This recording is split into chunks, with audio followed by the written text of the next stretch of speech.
तो मतलब देकर आते हो भाई, वो भी मेहनत है, वो भी मतलब है कि चलेगा, टूटेगा फूटेगा ठीक हो जाएगा।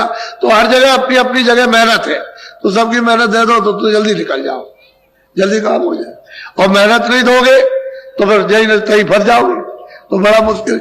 इसी तरह से वो विधान बना हुआ कर्मों का, पाप का, पुण्य का। तुम उसका कर्जा चुका दो। हम तो चाहते हैं सबका कर्जा चुक जाए। जितने लोग चारों तरफ से आए, किसको किसने किसको दिया है, ये बेचारे जो है क्या मतलब है कि 2-4 टीमें काम कर सकती है जो सफाई करते हैं उनके लिए। तुम खुद झाड़ू लो अपने हाथ में इनके साथ, और झाड़ू लेकर के सुबह 2 बजे उठ करके सेवा करो, देखो कितना कर्जा तुम अदा किए देते हो। जिसका लिए तुमको क्या मालूम कि कर्जा कैसे चुकाया जाएगा। पानी पिलाओ, इनको बना करके खाना खिलाओ, अपने में से कुछ बना के खिला दो कि तुम भी खा लो आकर के, तो प्यार से, प्यार के साथ मोहब्बत के कर्जा चुक जाएगा। जो लाखों लाखों लिया या करोड़ों लिया है या करोड़ों किसी को दिया, तो लेना देना कर्म कर्जा बच्चा चुकेगा में ब्याज के, तो जीवात्मा छुट जाएगी, तो वापस पहुंच जाएगी। नहीं, कर्म कर्जा देना ही है। इस लोक का नियम बना हुआ कि बिना कर्म कर्जे के आप अदा किए हुए यहां से जा नहीं सकते हो। फिर महात्मा ज्ञान रूपी अग्नि जला देते हैं, उसमें फेंकवा देते हैं अग्नि को, योग रूपी अग्नि को, तो उसमें जल के खाक। उसका साफ सामान तैयार कर लो, फेंकने में क्या देर लगेगी, 60 से साफ हो जाएगा। तो दिमाग ज्ञान चक्षु तीसरा नेत्र है, यानी मनुष्य रूपी मंदिर में खोल जाएगा। यही से बैठ के स्वर्ग देखो, इसी जगह से। अरे तुमको क्या पता है स्वर्ग का? अभी किसी से पूछा जाए, तुम बहुत पढ़े लिखे हो, स्वर्ग में क्या क्या है और कौन कौन रहता है, तुम बता दोगे? जब तक देखोगे नहीं वहां, तब तक क्या बता सकते हो? वो मुसलमान कहते हैं कि वो 14 तबक है, 14 भवन है, ना वो बता सकते हैं ना आप बता सकते हो, किताबों को देखते रहते हो। अरे महात्माओं ने देखा तब लिखा, आपने तो कुछ किया नहीं, ना कुछ देखा, तो आप क्या बताओगे कि क्या चीज कहां पर है? तो देखो स्वर्ग में कितनी बड़ी बड़ी नदियां, कोई स्वर्ग इतना है, ये छोटा सा, ये जितना आपका मृतलोक है, इससे जितना पूरा विश्व जो, इससे मतलब कितने करोड़ों हिस्सा ज्यादा, यानी कितना ज्यादा तो स्वर्गलोक है। उसमें कितनी बड़ी बड़ी नदियां, ये तुम्हारी सब नदी ऐसे सारे संसार की ऐसे चला दी जाए एक नदी बनाकर, तो वहां इतनी सी मालूम होगी, ऐसी बड़ी बड़ी नदियां बह रही। अरे तुम उधर चलो उस रचना की तरफ, उस मतलब ये है कि देवलोक की तरफ में, कि यही से रास्ता जाता है सीधा। जब तुम्हारा ये साफ हो जाएगा तो बच्चा यही से सीधा, अरे भाई जहां दूरबीन जब लगती है तो दूर की चीज पास और पास की चीज दूर, यही से दिखाई देती है। तो तुम्हारे पास तो दूरबीन है ही, आंख की सफाई होने की जरूरत है कि वो मैल चला जाए, गंदगी चली जाए, तो दिव्य नेत्र ज्ञान चक्षु खुल जाए। तो यही से बैठ के महात्माओं ने तो यही तो है, वो कहते हैं कि मुंह देव नैन, मैंने अपनी आंखों को बंद किया, बंद कर लिया। वो स्वामी जी कहते हैं दोनों आंखें बंद कर दी, ये मेरी अंदर की आंख खुल गई, तीसरी आंख, तीसरा नेत्र, दिव्य नेत्र खुल गया। वो कहते हैं मोह विलोक, राम मुस्काए। मैंने उनको देखा, वो बैठे कितने बड़े हैं, तो कोई इतने थे, ये सारा संसार के सामने करोड़ों हिस्सा ज्यादा कर दिया जाए, यानी बड़ा कर दिया जाए, उससे भी बड़ी। कोई ऐसे बैठे इस तरह से, कहते हैं मैंने उनको देखा, वो बैठे मोह विलोक राम, कहते हैं वो बैठे, मैंने उनको देखा और मुझे देख करके हंस पड़े, मैं भी हंस पड़ा। वो कहते हैं मैं भी आता हूं, भी हंसे, वो भी खुश हो गए, मैं भी खुश। तो उन्होंने रास्ता दे दिया, कह लगे चले जाओ उधर, उधर जाओ, तुम उधर जाओ। तो कहते हैं उधर मार्ग, कहते उधर गया तो खड़ा हो गया बीच में, तो उधर देखता हूं, अंडा जराया।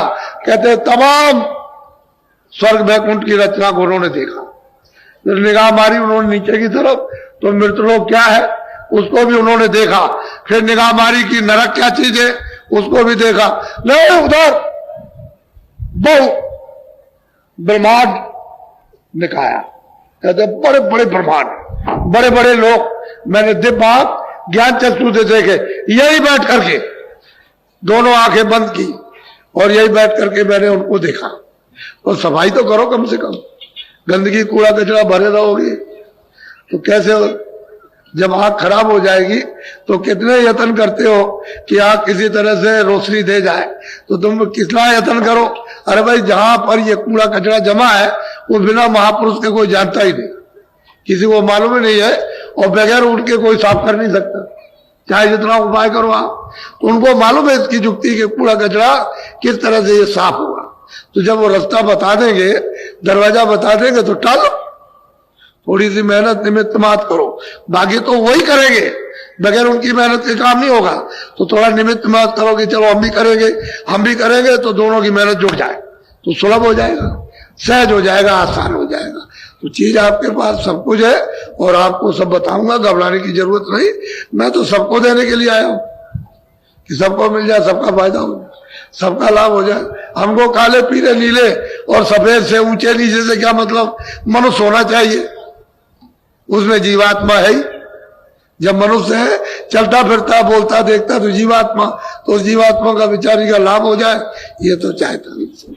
इसलिए आप लोग बड़े सौभाग्यशाली हो कि आपकी बार ये अवसर आपको 10 दिन का मिला। ऐसा अवसर आपको 10 दिन का कभी मिलता नहीं, ये बहुत दिनों के बाद पड़ा। और आज से 25 से फरवरी से और 6 मार्च तक जो इतना योग है, वो इतना 100 वर्षों में भी नहीं पड़ा।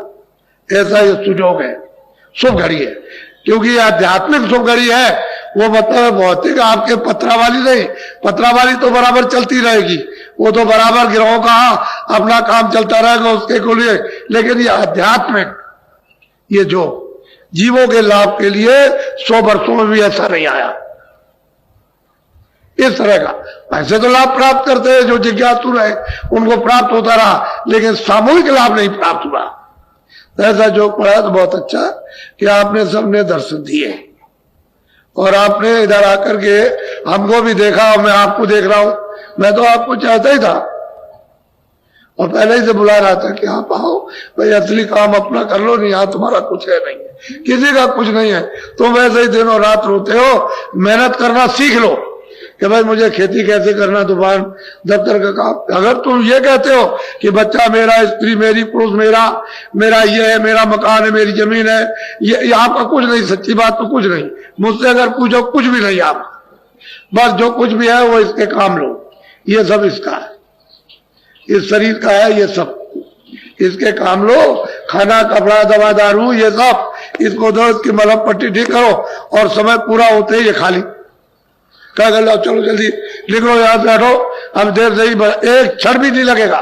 फौरन आकर के तुम्हारी आंख बंद करेगा, कान बंद करेगा, तुम्हारे मुंह बंद कर देगा, बुद्धि बिल्कुल पागल कर देगा, और कहेगा निकलो जल्दी से, बस जबरदस्ती खींच काट के निकाल बाहर कर देगा। ये सब पड़ा रहेगा। अब ये बताओ, आपका कुछ है? इतना देर से चिल्ला रहे हो मेरा मेरा मेरा, कोई कहता मेरा राज है, कोई कहता मेरा ये, कोई कहता आपका कुछ नहीं है। ये तो परदेश है, दूसरे देश में आपकी चीजें कैसे हो सकती है? हाँ, दूसरे देश में जाओ, उसकी चीजों को इस्तेमाल कर लो, छोड़ के चले आओ, उसको पकड़ के नहीं लाना, वही काम में ले लो इसके लिए और छोड़ दो। रिश्तेदार जाते हैं रिश्तेदारी में तो सब चीजें वहां की बरत लेते हैं इसके लिए, और छोड़ के चल देते हैं, अपने चले आते। ऐसा यहां भी रखो कि ये सब चीजों को बत लो, छोड़ दो, क्योंकि ये तो आपका कुछ है, यही आपका नहीं है। जिसने सब इकट्ठा किया है, अरे बच्चों, ये मकान किराए का तुम्हारा नहीं है, जिसने इकट्ठा किया वही चला जाएगा, तो बाकी ये सब सामान ये पड़ा जड़ रहे। इसलिए इसका बोध करो, बिल्कुल एकदम बुद्धि से विवेक करो कि हाँ सत्य है कि नहीं। बुद्धि का भी एक सत्य होता है, उसको आप अच्छी तरह से धारण कर लो कि ये सत्य है, ये इधर उधर होने वाला कुछ भी नहीं। आप उसी में से धीरे से निकल आओ, जल्दबाजी करने की जरूरत नहीं, सने सने धीरे से निकल आओ, निकल के तकलीफ नहीं होगी, उंगली टेढ़ी मेढ़ी नहीं होगी, कोई खरोच नहीं पड़ेगी, धीरे से निकल जाओगे और निकल के एक तरफ हो जाओ। ऐसे ही लोगों ने, यानी मतलब यह है कि रहकर और अपना जीवन बिल्कुल अपने काम में ले लिया और पार हो गए। इसी मृतलोक में, इसी गृहस्थाश्रम में रह करके पार चले गए। तो अभी मैं आपको थोड़ा भजन पर बैठाऊंगा, कम से कम आधा घंटा भजन। आप सबके सब एक कपड़ा रखा करो, रुमाल रखा करो, या कोई गमछा रखा करो, देवियां हैं, जरा सा धोती थोड़ा सा आगे सिर पर कर लेगी, ताकि मतलब है एक पर्दा रहे मालिक की याद करने का, भजन करने का, ताकि उसकी इज्जत के साथ यानी याद की जाए। इसलिए यह होता है। ऐसा नहीं कि मतलब है बड़े बूढ़े आते हैं तो बहुएं घर में पर्दा डाल लेती, ऐसे कि हम आपकी इज्जत करते हैं, हम आपको आदर की दृष्टि से देखते हैं, यानी आपको नमन करते हैं। इसी तरह से मालिक को याद करने के लिए थोड़ा सा इज्जत के लिए पर्दा चाहिए, उसका थोड़ा सा पर्दा डाल लो। पहले समझ लो, मन को, बुद्धि को, चित्त को, ये दोनों आंखों के बीचों बीच ये जीवात्मा बैठी है। इधर देखो, इधर ये, इसी को हिंदी में कहते हैं हृदय, उर्दू में कहते हैं दिल, अंग्रेजी में कहते हैं हार्ट। ये दोनों आंखों के मध्य भाग में बीचों बीच इसमें तीसरी आंख है, तीसरा कान है, तीसरी नाक है। दो आंख, दो कान, दो नाक शरीर में, एक आंख, एक कान, एक नाक उस जीवात्मा में। और वो कुदरती है, जहां से आई थी वहीं से लेकर के आई है। बीच में पर्दा पड़ा हुआ, उसको उतारते चले जाओ, पर्दा उतरता जाएगा, वो निकलती चली जाएगी और बिल्कुल एकदम निकल जाएगी, बिल्कुल नूरी नूर, बाकी उसमें कुछ नहीं है, नूरी नूर है, प्रकाश ही प्रकाश है, उसमें आवाज ही आवाज है, शब्द ही शब्द है, साउंड ही साउंड उसमें, दूसरी और कोई चीज इतनी सुंदर कि उससे सुंदर कोई चीज है ही नहीं इस जगत में, क्या कहीं नहीं सुंदर। वास्तविक जो उसका रूप है अरूप है। तो इसलिए आप मन बुद्धि देखो, इधर ये दोनों आंखों के मध्य में जीवात्मा अंदर बैठी है, यानी बीचों बीच में, और इसके चारों तरफ मन बुद्धि चित्त बैठे हुए। तो ये किसके कारण हरे भरे हो रहे? वैसे तो ये भी जड़ खोल है, लेकिन जीवात्मा की चेतनता से, सूरत की चेतनता से, रूह की उस चेतनता से ये सब काम करते हैं। अगर वो न रहे तो एक भी नहीं रह सकते। तो ये चारों तरफ बैठे हुए घेर कर, मन है, बुद्धि है, चित्त है, अहंकार है। तो मन को, बुद्धि को, चित्त को यही कानों के साथ रोक कर आधा मिनट, 1 मिनट, 2 मिनट, यानी, और ऊपर से जो नाम की आवाज आ रही, ऊपर से आ रही, अपनी जमीन से, अपने देश से आवाज दे रहा, और वो सामने आवाज ऐसे टिकी हुई है। तभी तो कहते हैं कि आरती और कीर्तन घनाघोर हो रहा, 24 घंटे चारों जुगों से एक रफ्तार आरती और कीर्तन हो रहा, कभी बंद नहीं होता, और तुम्हारे कानों तक आवाज आती है यहां तक। लेकिन क्यों नहीं सुनाई देता? कि कान तुम्हारे गंदगी के कारण बंद, बहरे हो गए, इसलिए सुनाई नहीं देता। आंख तुम्हारी अंधी हो गई, इसलिए दिखाई नहीं देता। नाक तुम्हारी जो है वो बंद हो गई, तो सूंघने को नहीं मिलता। सब चीज आ रही उधर से, पर तुमको होश नहीं होता। तो महात्मा आते हैं कि भाई इस तरह से तुम जरा सा, थोड़ा सा इधर से ध्यान हटा के उधर ख्याल करो, देखो वो नाम की डोर मिल जाए। उसी को पकड़ के आए थे, उसी को पकड़ के वापस जाना, दूसरा और कोई रास्ता है नहीं। ऊपर खुले हुए मैदान, खुली हुई रचना, उधर खुले हुए लोग हैं, उधर अंधेरा नहीं है, उधर ना सूरज निकलता, ना डूबता, ना दिन होता, ना रात होता, उधर ये कोई झगड़ा नहीं, ना कोई पाप होता, ना पुण्य होता, ना कोई दफ्तर है, ना कोई खाना, ना कोई पीना, ना कोई मार, ना कोई काट, ना धोखा, ना बेईमानी, ना कोई मल है, ना कोई मूत्र है, कुछ नहीं है, ना कोई आना ना आना। अरे उधर तो खुली सृष्टि देव, सुंदर, खूबसूरत, ऐसी है कि दिनों रात अगर उसका वर्णन करते रहो तो क्या, कुछ नहीं। इसलिए मैं आपको बैठा हुआ भजन, देखो भजन करने के तरीके ऐसे भी बैठ सकते हो, ऐसे भी बैठ सकते हो, इसमें तकिया रख लो, जमीन में बैठ जाओ, चारपाई चौकी हो, उस पर हाथ रख लो, हर तरह से कर सकते हो, उसमें कोई दिक्कत वाली बात नहीं है। कि शारीरिक तो कोई कष्ट है ही नहीं, बस मन बुद्धि चित्त की बस घेराघारी करनी, कि बाहर थोड़ी देर के लिए नहीं जाने देना, कोई काम में, काज में, लड़ाई में, झगड़े में, मार में, पीठ में, इसमें कुछ नहीं। अच्छा बैठ जाओ, आप भजन में बैठ जाओ, आंख और कान बंद करो, सुनो तो ऊपर की तरफ ध्यान से, बैठ जाओ भजन पर, आंख और कान बंद करो। गुरुदेव जय गुरुदेव जय जय गुरुदेव नाम किसका, जय गुरुदेव नाम किसका, जय गुरुदेव नाम किसका।